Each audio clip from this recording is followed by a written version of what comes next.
Oh, look at this. Might want to look around some. That looks like wolf school here. Okay, we'll have to look closely. I think this will probably be it. No, it's not. We do still have more things to investigate, specifically for this contract. This stuff's not that bad either.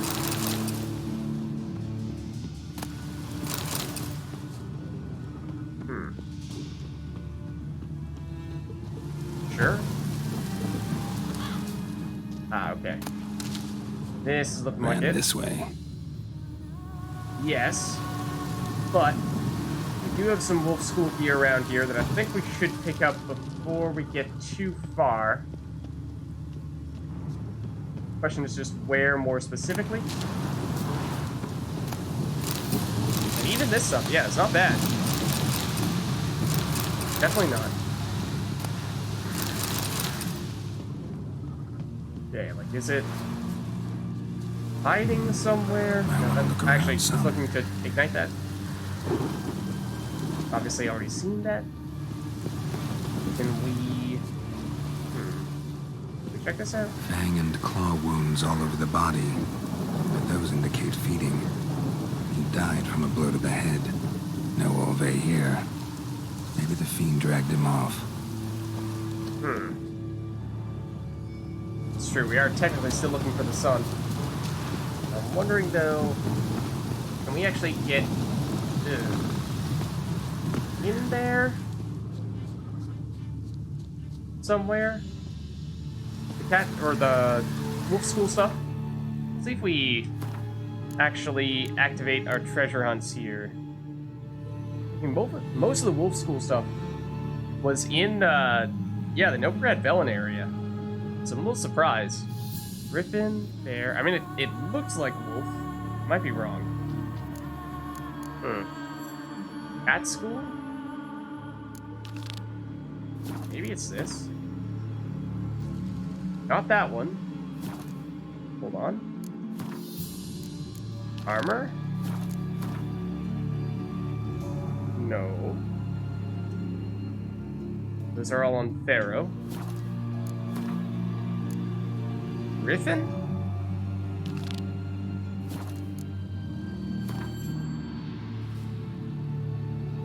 Doesn't look like it. Bear? Fort Etnir is that this? It might be. No. What is that then? Have we already gotten it? I doubt it. Given how we were definitely avoiding this area before.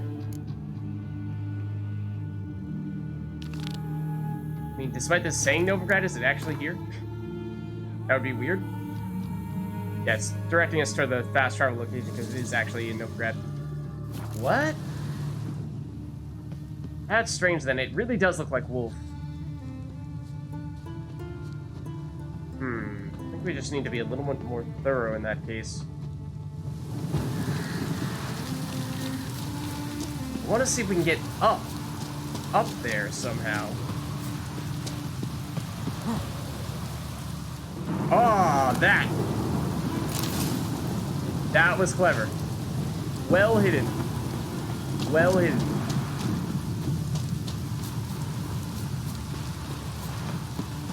Okay. Now let's follow the tracks here. And let's actually reactivate this Witcher contract, right? So it's this one. Yeah, this enemy looks, at least offensively, extremely powerful. That's drop off. But it does seem like defensively we can deal a lot of damage to it. It's not that strong. In there, probably. Or does it actually go this way? Huh? Hold on. What? What's this then? Hold on. I don't think we saved before that fight, and we should have. But there certainly seems like there could be things down here. I'm really expecting for like a wraith to spawn here and surprise us.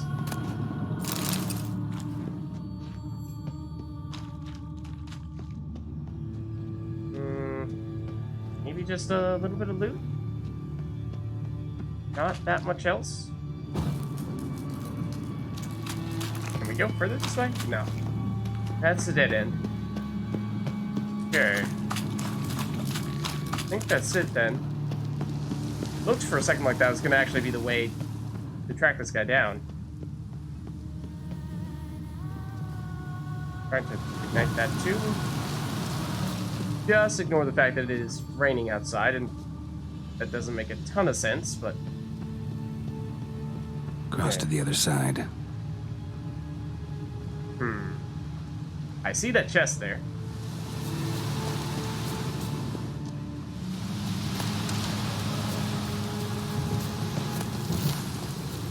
We've been here? Foxhome?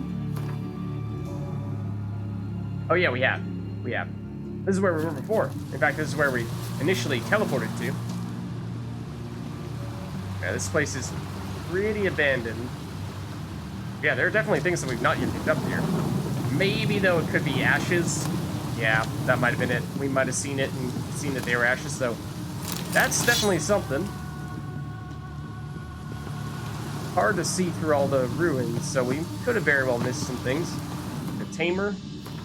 Looked like it's probably not high enough rarity. Hold on. Third time's charm. Probably not high enough rarity for us to take too much interest in it. But let's see. It's actually, I mean, it's the right kind of stats. The crit hit damage bonus is very nice, but the base damage is definitely not high enough for us to take interest in it. And there was also a chest right on the edge here that we may have missed before, or it may have just not realized that we've already looted that. Okay, we are technically supposed to look like right here.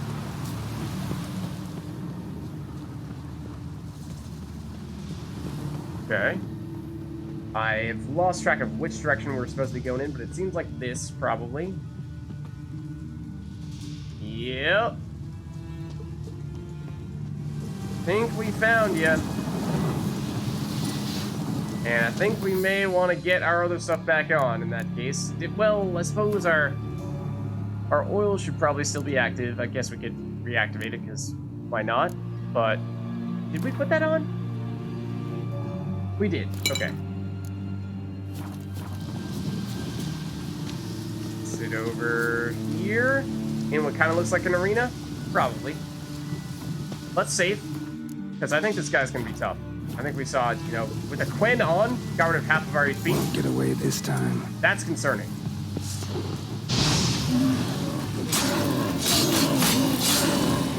Okay. Still have Gwent. Probably going to do your super fiend thing. You're doing your super fiend thing. Can we disrupt you? Sort of, but not exactly. I mean, I see you. So there's that. Gwent is back on.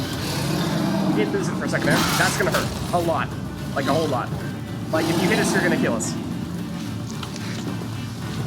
Gwent, please. Gwent, please. Gwent, yes. You're healing.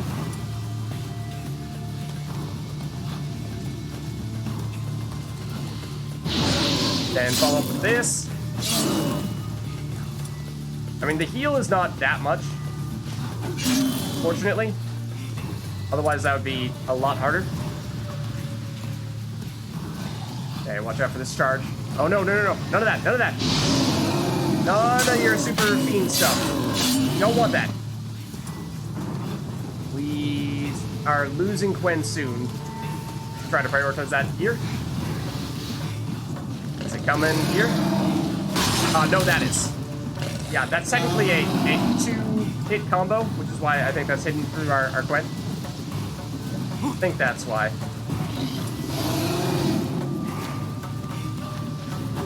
Okay, just want to at least sneak in a hit occasionally. That way we're kind of countering your regen, even if you do get it off.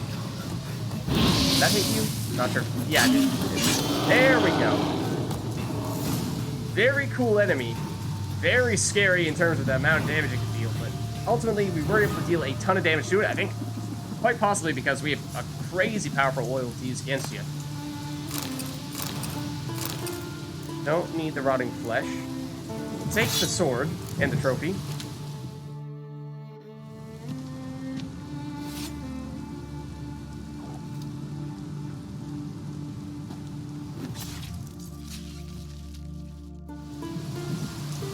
Meanwhile, Roach has appeared. Okay, so let's check some of those things out. I think this was the name of the sword. Unfortunately, it doesn't look very good. Neither from a damage nor value standpoint. I mean, maybe it breaks down into good stuff. If we break it down into components, we'll have to see. Let's also look at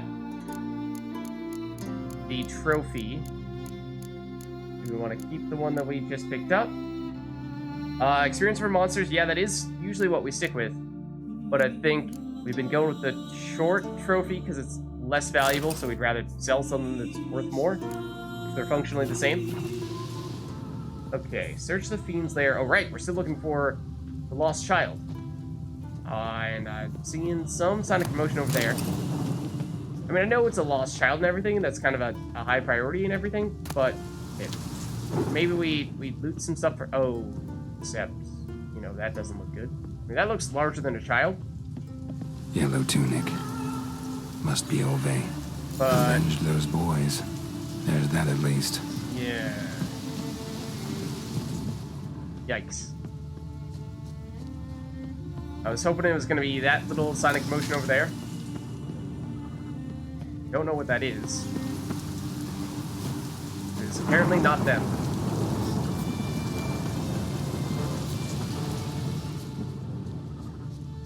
Kind of curious what it is, though. What's a random bear? That's okay. Do your thing. There might have still been other things to loot there. Maybe.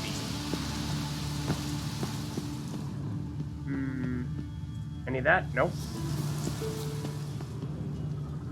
Maybe not. That's a junk that we don't care about.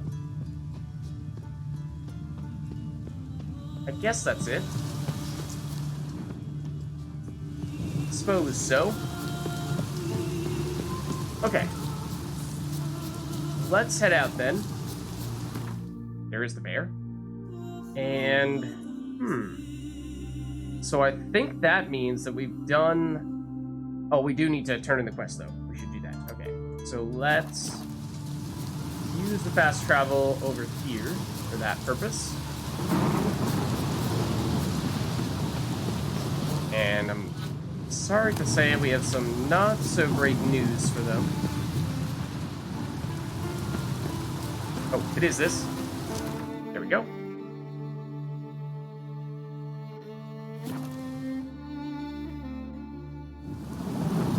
Okay. And you are over here? This guy? Geralt of Rivia? No, you. Greetings. Any tidings? Kinda. Bad ones. Your son's dead, killed by a fiend. All I could do was avenge him.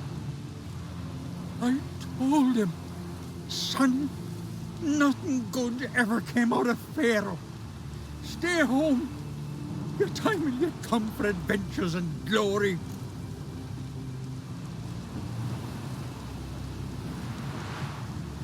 Your reward. This gold brought me no luck. May it serve you better. Poor Rain Ragnarok itself. Okay. Apparently an achievement for that one as well. Was it hard? And a bunch of experience as well. Yeah, those Witcher contracts, they are very good for experience. At least if you're...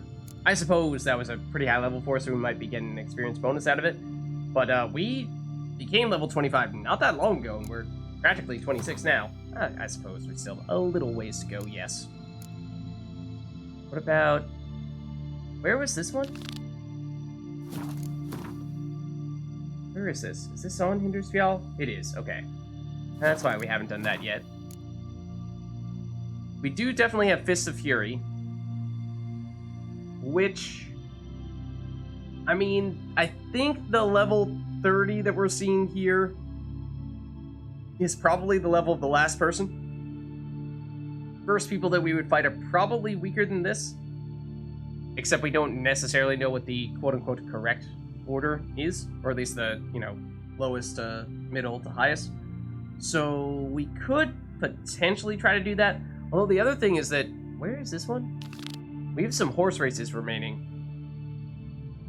And Grimace and Croc, we can still play at Gwent's. I'm surprised we haven't done that yet. I think we might have meant to have done this back when we were near Grimace, when we were watching the coronation. I'm not sure if we could, though, at that time. Yeah, because we spoke to both of them, I think.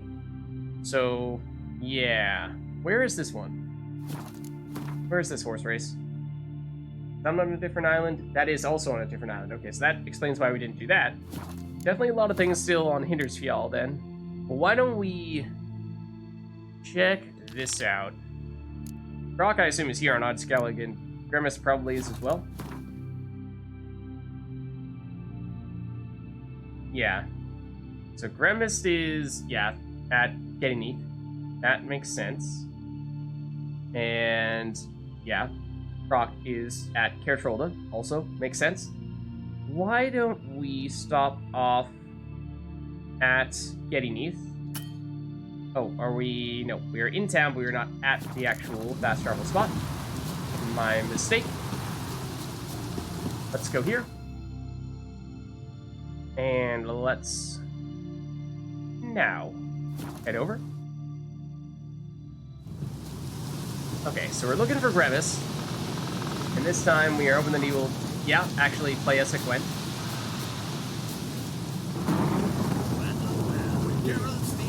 Are you guys dancing? It really looked like you were dancing for a second. Hold on. From this angle. What? They're just like, well, well, Geralt. Pleasure seeing you here. Care to join us? Silly druids. Okay. Anyway. There's a specific druid that we would like to meet. He's a little bit removed from the group.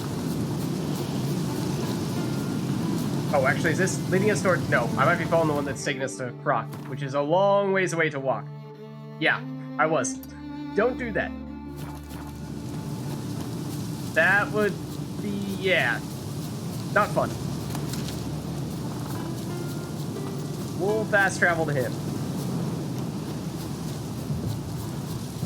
So, here, below this spot, could be where, oh, right down here. What do you want now? I've taught you all I know. Yes, we would, oh, did we try doing this before? Got anything It's to not sell? grayed out. I do, but it's expensive. Is that so? Probably not wrong about it being expensive either. And this is the reset ability points, right? Yeah. If we really wanted to, we could do that. But I don't really think that's necessary here. It's just a bunch of rune stones. Wow. If we wanted to, we could certainly go that route. Or if we had other specific alchemy ingredients, that's more so what I was expecting to find. But I think here, I mean, we could just like sell some of our alchemy ingredients if we really wanted to. Like our 24 elemental essences, though I think that's a little bit on the rare side, so I'm a little bit reluctant to do that. The Algul Claws, probably don't need 42 of those. Maybe we don't sell this many, but we'll get rid of several, I think. We can make a pretty decent amount of coins off of that. And maybe just some of the types of things that we have a bazillion of, like the suet mushrooms. Could even sell all these, I think, because we can get them so easily. Potentially same deal with the Barbicane fruit, and the fact that, yeah, we've already reached the 100 stack size probably means that we have another smaller stack somewhere else as well if we truly need it desperately. So I think that's probably good. We have a bazillion Siren vocal cords. dare I say. Those are also pretty easy to get. So I think that's probably fine to sell. Oh, was that all? That was all of them. Oops. I thought you were just not able to afford anymore. Or could you conveniently afford exactly how many we had? Apparently. Okay. We'll get more of them later on. I think it'll be fine. But mostly we're here to play with Gwent. Gwent. Ever play the game? If your question is, would I be interested in playing you? The answer is simple. No. Oh. Thanks.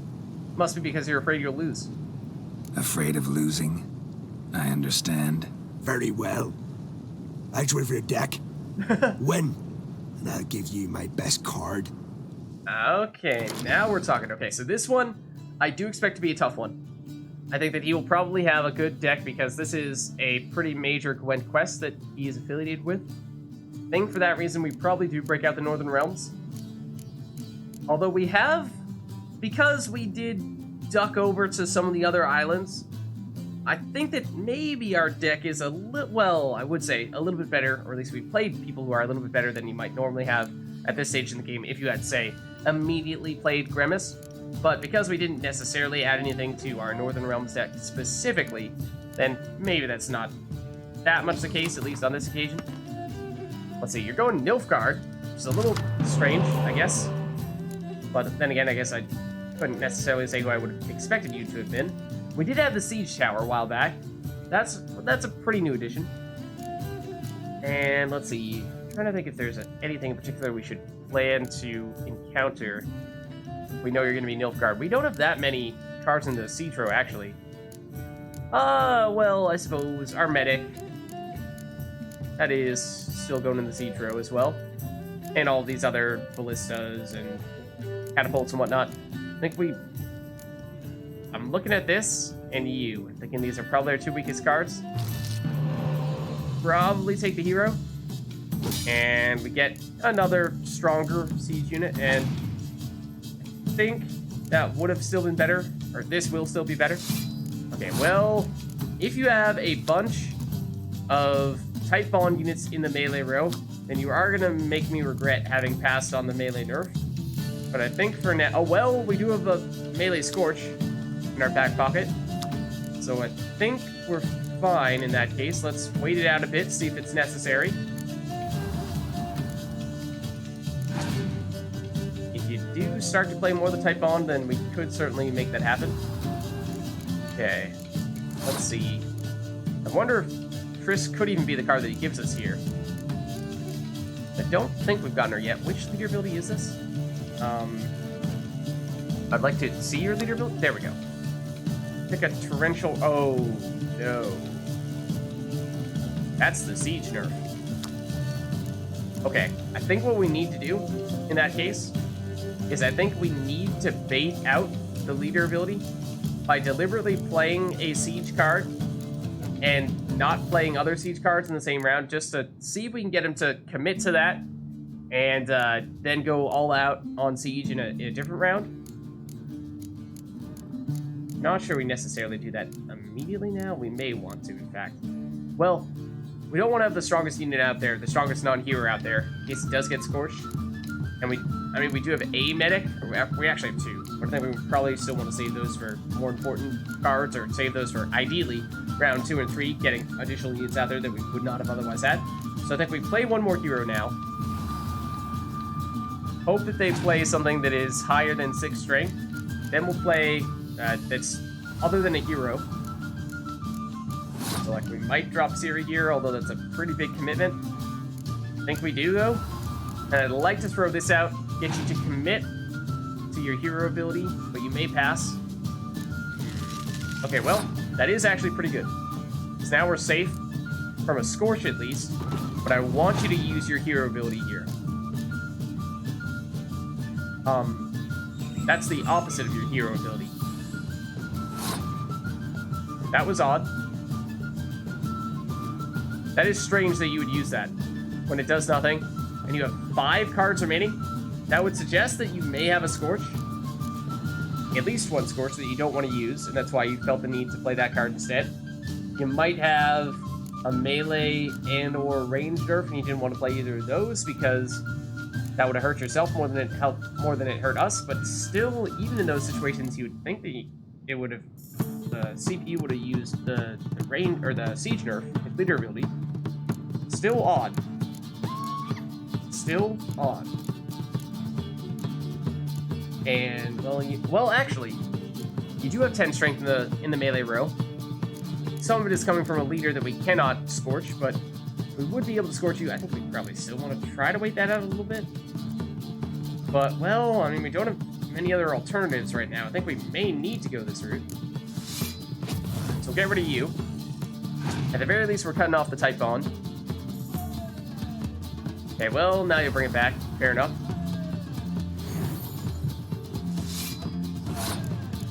So, we are still in the lead, which does make me a little bit tempted to pass here. Force our opponent to play additional cards if they want to beat us in round 1, and then we'll have card advantage for round 2 and 3.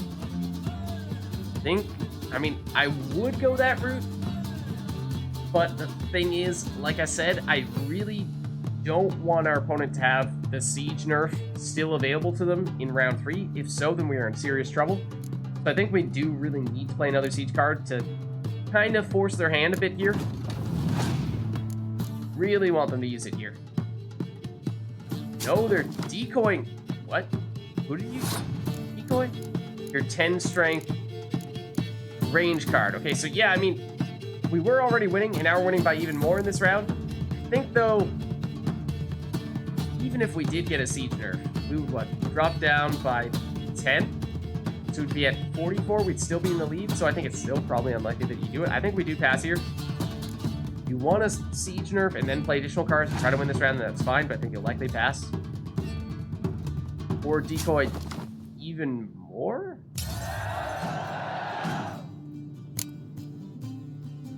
Sure? Weird. Very weird. Okay, so we do have enough medics that we could potentially medic into one of those siege cards and deliberately bait it out and see if our opponent uses their leader ability now.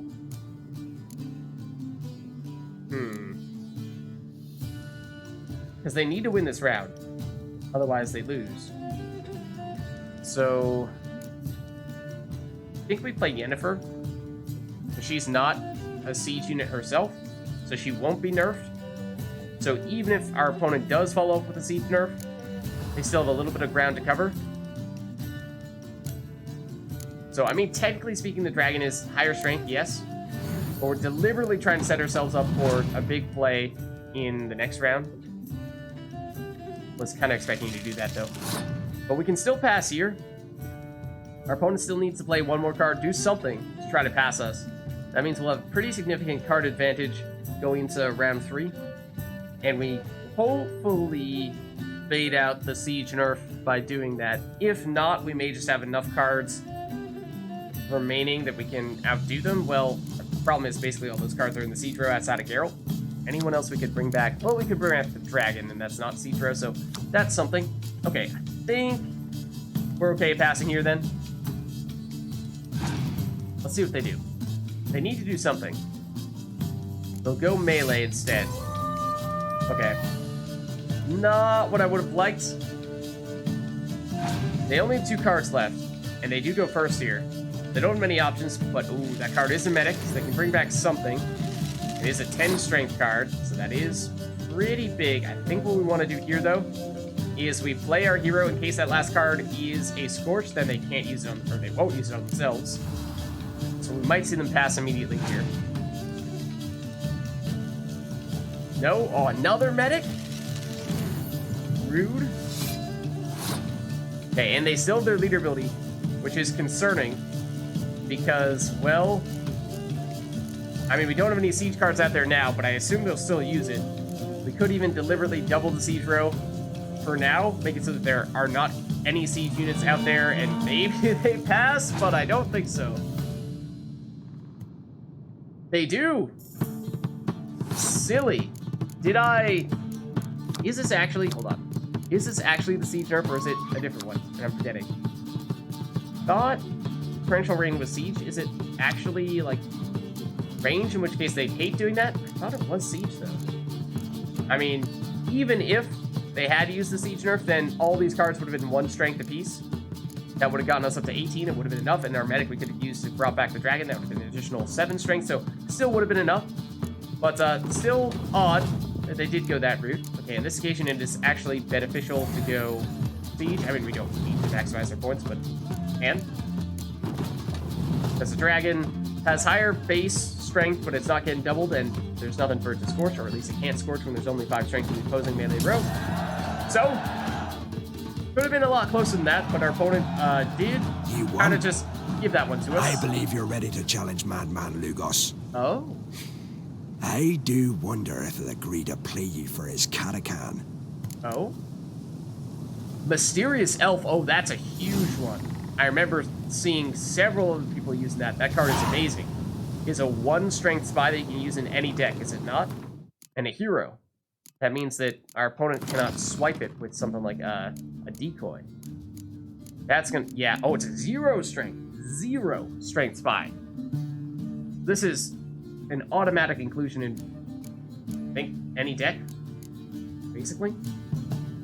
What, if anything, would we want to remove, though? I mean, we could just get rid of someone like Dijkstra and get, or Stennis, really, and get a better spy in return, but would we rather just get more spies in total? Okay, was it Impenetrable Fog that we saw? Maybe it was actually the range nerf in that case. I think it might have been Impenetrable Fog that card was about. What's the name of the siege one? Is Torrential Rain? Yeah, I think it was range. In that case, that makes a lot more sense that they would pass that using it.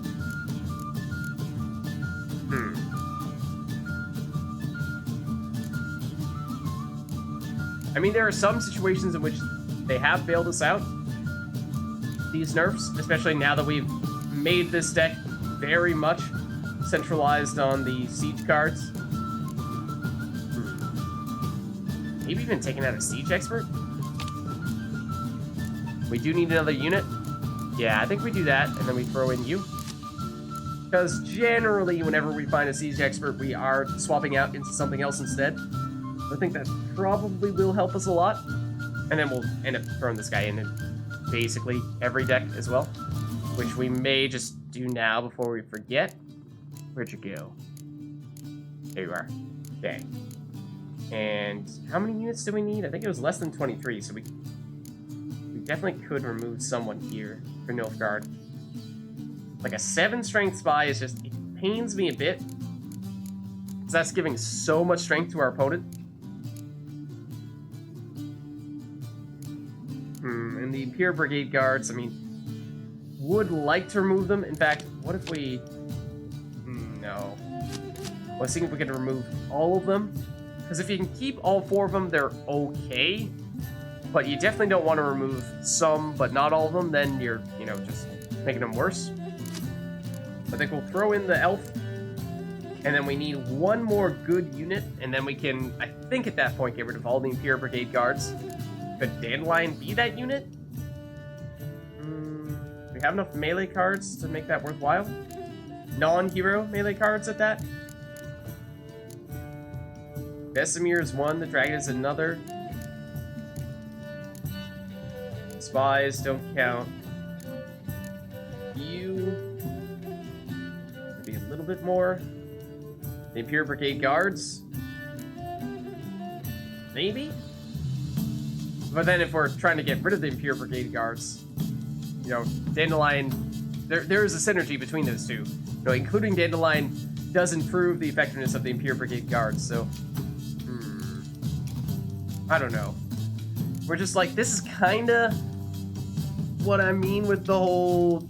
the Nilfgaard and Scoia'tael decks. Maybe a little bit less so with Scoia'tael, but for Nilfgaard at least, it seems like it just doesn't quite have the full, well-rounded deck kind of feel to it that we'd like to have. We want to... like in Northern Realms, for example, we have a bunch of heroes, we have a bunch of siege cards, and we can double the siege row. That works. That makes a lot of sense. Here, it's a little bit more odds and ends, like we have some random 6 strength units in melee and range, and ideally we'd be a little bit more consistent with our strategy We just don't really have that kind of approach here. At least not with Nilfgaard. Let's throw the Mysterious Elf into Scoia'tael as well, and we have a bunch of units in here, so we can definitely take some out. I think we were trying to take out some of the muster, which was kind of similar to all the tight bonds for Nilfgaard.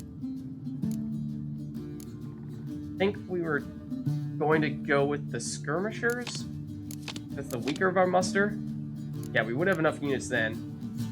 Then we still have the smugglers, and they're a little bit stronger, so that makes sense, I think. Yeah, that helps thin our deck, so to speak.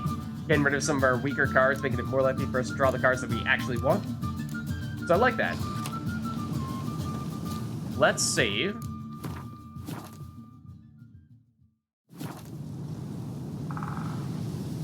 What's up, Mega? Happy New Year. How's it going? Let's see. It's awfully late for you, is it not? Let's see. Then we have more Gwent to play, either with Croc or potentially Madman Lugos. Gremus specifically said go to Madman Lugos, which leads me to believe that maybe Lugos is like kind of sort of technically the most difficult of these people. He's the last one you encounter. Croc might have technically been the one we were supposed to go to first. Oh, we're actually not at this fast travel location either. So I think we go Croc next in that case. Okay, well, that time I was actually trying to just make a marker. Oh, and Chair's hanging out too. How are you guys doing?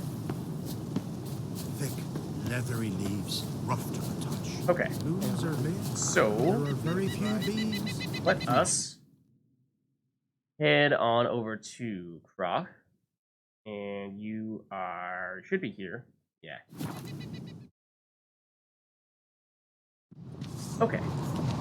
Every time I get here, I hear these guys sharpening their weapons, and I go, are you really about to attack me here? It seems kind of odd. It's actually this direction, though. My little Lorgan's birthday tomorrow. I've no clue what to give her. Let's see. Be a nice little lad. The favor Lady Brand did for our son If sure we did. could just quickly That's, adornment.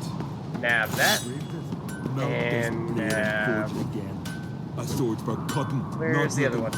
Did you sever his head? Mind your manners. Sorry. Jammed on your mantle. This. Right? Yeah. Decoration. Can we actually trade with you? Either of you? Because we sped through here once, and then I didn't actually realize that this place existed.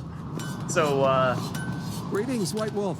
maybe I we can. suspected you'd come by. Bah, I was sure of it. Oh, Yeah. The best stock armory in all Skellig is right here at Caer Trolda Castle. Everyone knows it. I'll Oops. gladly see for myself. Take your time. Give them all a careful look. You might actually be able to play us at Gwent as well. Yeah. Can you make master quality armor? You're saying you're the best craftsperson in Skellige. I mean, you guys are saying that it's actually Hattori's the only master person, so I think the answer is going to be no. Looking for someone who can make me a master quality breastplate. Never known a master who wasn't a dwarf. Fergus, perhaps? Say he's holed up somewhere in Velen. Okay. Well, let's see what you have in stock. Wouldn't mind a look at your Then stock. we might play you at Gwent. Then we'll go play Croc at Gwent. What is this? Woundvik armor. Looks nifty. Don't think we've ever seen that base before. Heavy armor. So we probably aren't going to want to use it because we've been going pretty much all light. Whoa. Yeah, you have a bunch of stuff that we've never, or I don't think we've seen before. Like, this looks different. Eternal Fire Executioner's armor. Okay, maybe we don't want that after all. Tell you what. Maybe we pass on that. This is some fancy stuff? Yeah. Assassin's boots, that's... well, actually... yeah, slightly better than what we're using, though. I think we do have some that we're holding on to in our inventory right now. Never seen these before, though. Mountain Folk boots. Also light. Decent armor. Better resistances, though we miss out on some of the offensive stuff that we have in our existing boots. The Unvik stuff, again. Also heavy. Makes sense. Assassin's gauntlets that are just 4 levels higher than our current pair. That's potentially interesting. Ooh. Hold on. This is the same effectiveness of the blinders, the saddle, also the same. It looks cooler, though. What about this one? What's this? Moonpick saddlebags, yeah, same thing. Ooh, these are just... Ooh, find some Witcher gear? Yeah, definitely. Okay, we absolutely want to pick those up. No question. Might have happened across these locations. In fact, we did find one recently when we were doing a Witcher contract. So there's a chance we just happen across those by ourselves. I think that is technically still possible, but it would be nice to know specifically where to track them down. What if these also look really cool? Is this going to be Unvik as well? Yep. They do have some cool looking gear.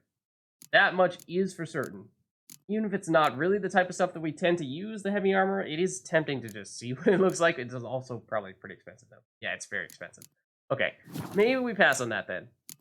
Oh, what if we might need to / want to sell some things to you, though? We don't too much. Maybe dismantle the tamer, actually.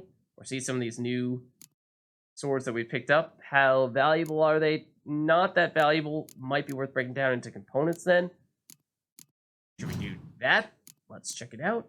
Ooh, glowing ore ingot on just a master. Whoa, this is actually worth a ton, despite it being just master rarity. Okay, I did not realize that. But yeah, that's a very valuable crafting material, I think. And that gives us a full amethyst, so that is probably worth breaking down. Anything else that gives us a full gemstone of any variety? I don't think so. No. Other than this is tempting. Is it worth it for the glowing ore ingot, or do we want to just get the big monies out of it? I'm thinking that we have a decent amount of money at this point, so we might just break this down for the good crafting material. I don't know how much a glowing ore ingot is worth, so it's hard to gauge that. Also, yeah, selling it would be a lot, I think, but we'll take the crafting material, I think, on this occasion. Let's also break this down into some pearls. You guys are saying that is a good thing to do. And I think we'll maybe leave it at that for now. Break down the rotting flesh into ashes. Sure. No. Okay. We do have the other Witcher School gear that we have just learned about, but I think we'll still hop into the Gwent now. It's not like we're gonna run off and track those things down at this very instant. Oh yeah, I suppose so. Why not? Okay, so I think maybe we do try going with either Nilfgaard or Scoia'tael here. We did just add the new super powerful spy to all the decks that we've been using. I mean, monsters, one day, maybe, when that deck is not atrociously awful. But for now, let's see, what did we do? I think Scoia'tael pass a couple times, and then, oh no, we did have to revert back to Northern Realms, I think, when we faced some of the more difficult opponents, so maybe we go back to Scoia'tael in that case. And I think we let our opponent go first. So our leader ability is to double the range row. Let's try to remember that. And then this is a siege nerf. Okay, we have 2 of the melee musters in our hand. We never want that, so we definitely want to swap one of you out. Vesemir, okay. Do the agile units. Did we get a Commander's Horn as well? No, we have a decoy and siege nerf. Hero 1, you're not technically hero, but you are in many ways just as effective as one, giving +1 to everyone in the range row. It's probably going to end up being the agile units. Yeah, this is a little bit of a strange combo between the melee and range cards. I suppose we could even give +1 to the healers. We do have one more exchange. I'm not necessarily sure who we want that to be, though. Maybe that... Oh, you are Northern Realms, so I think we probably do want to keep the siege nerf. Let's stick with this, I think. You aren't using the siege special ability, so maybe a little bit less likely for you to use that stuff. Although, I'll tell you what, first card maybe does suggest that yes, you are in fact going to do that. So, I think to lead us off here, why don't we start off with the hero, play a little bit safe, because this won't be affected by any of our opponent's cards. Okay, I would like to swipe that card, because that is a very good spy. Don't mind if I do.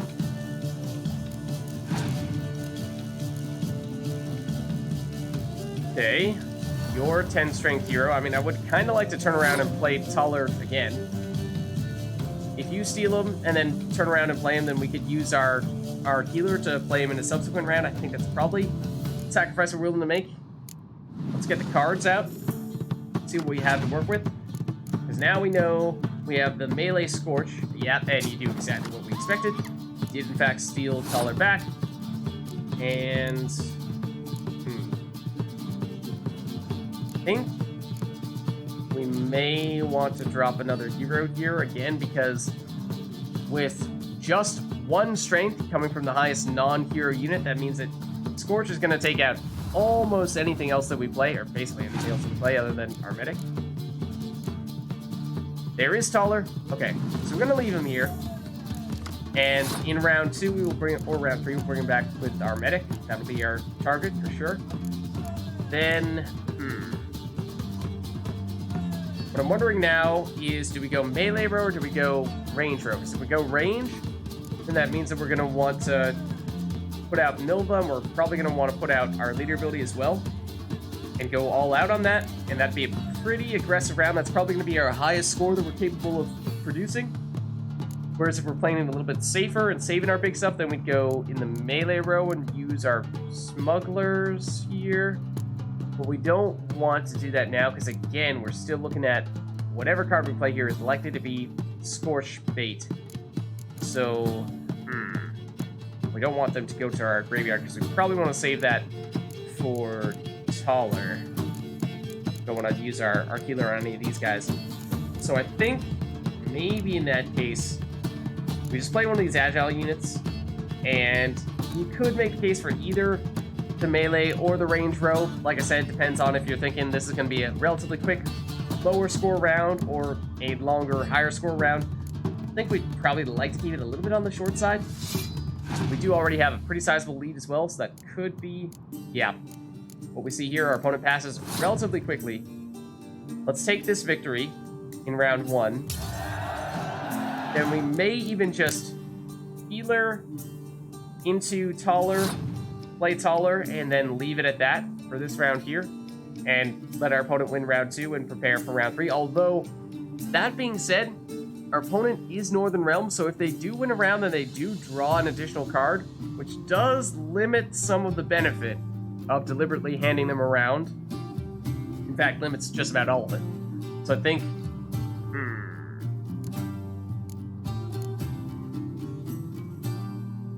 we do still want to do this. The question then is when. Because if we do it early, then they could potentially turn around and do exactly what they did before and use another decoy, swipe him, and play him and draw more cards. There's a chance that the 2 cards that we draw will give us another medic, but that's probably not a bet we want to make. So I think in that case, what we might do here is play... thinking it's probably Vesemir. This is the card that we are most willing to sacrifice, because he's 6 strength. If he gets Scorched, we lose 6 strength, whereas if we were to play the Smugglers, they would summon all of them, and we'd lose 15 strength. Okay, but now that you have played a Catapult, we are safe from the Scorches at least, and does mean that perhaps our Siege nerf, I mean, we're not going to use it right now, but later on. Does this remove weather effects? It does. Yikes. Okay, so... gonna be hard to get you to use this as a throwaway. Of course, that's what we want you to do, is to just get rid of that so that we can play the Siege nerf and keep it, because I think that's going to be pretty important here. I think now in that case, we are safe to play you guys. Let's bring them out.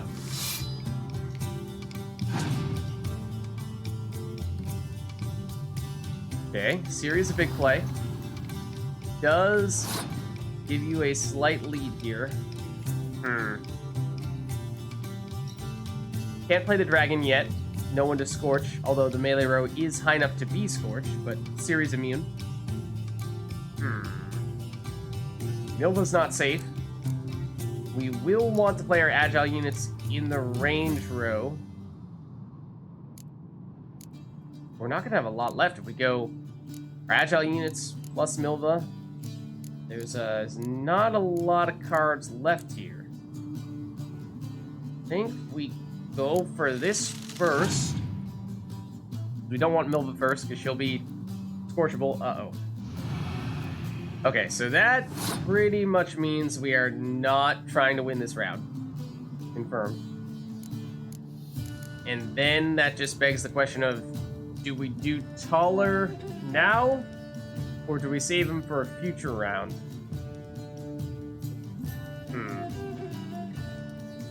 I think maybe we do him now. Break him out. Get 2 cards in exchange. Commanders. Ooh, this is not what we wanted to see. Okay. Sure, you can continue to boost the siege row. We are probably going to hand you this round, but we have a melee nerf, which obviously we're not going to use this round because we have a ton in the melee row and they have cards that are not affected by this. Commander's Horde. I mean, Commander's Horde in the melee row would actually be a decent play here. In fact, that is a little bit tempting. We might actually want to do that, come to think of it. Because we already have our leader ability, which is Commander's Horde in the range row.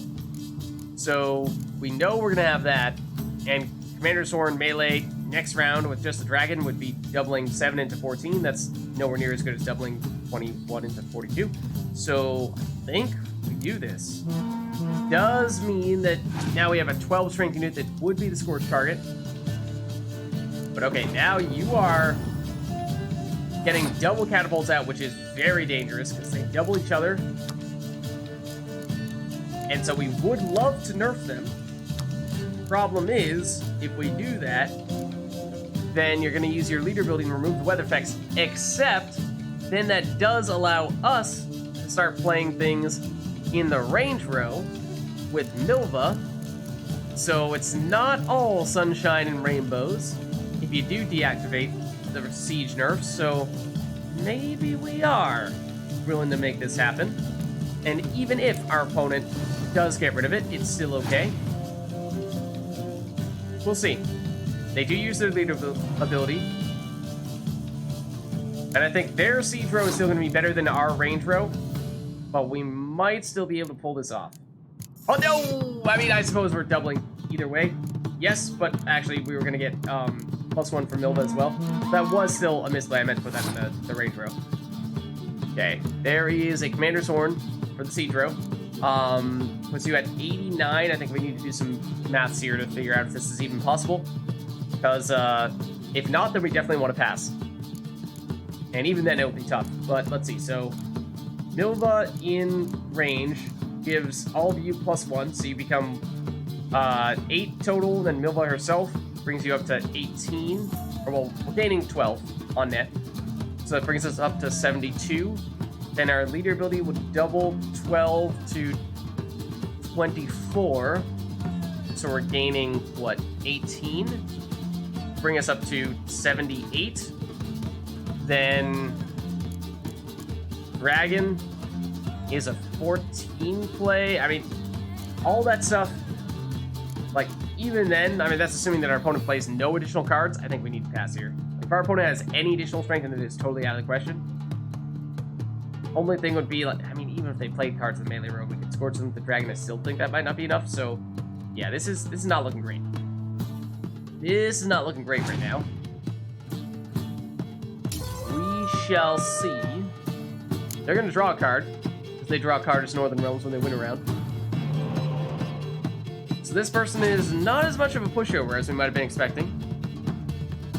That's not a card we want to see either. I mean, well, in some ways, does mean that if you do play subsequent rounds, or subsequent cards in the melee row, then we can definitely scorch them, as long as they're not heroes, so sort of helpful in that case, but also we don't really want a melee nerf when one of our best cards is a melee card. So the other thing is we don't really want to play Milva, because, well, either of these cards would become scorched, and Milva is a little bit more valuable, kinda, sorta, I suppose.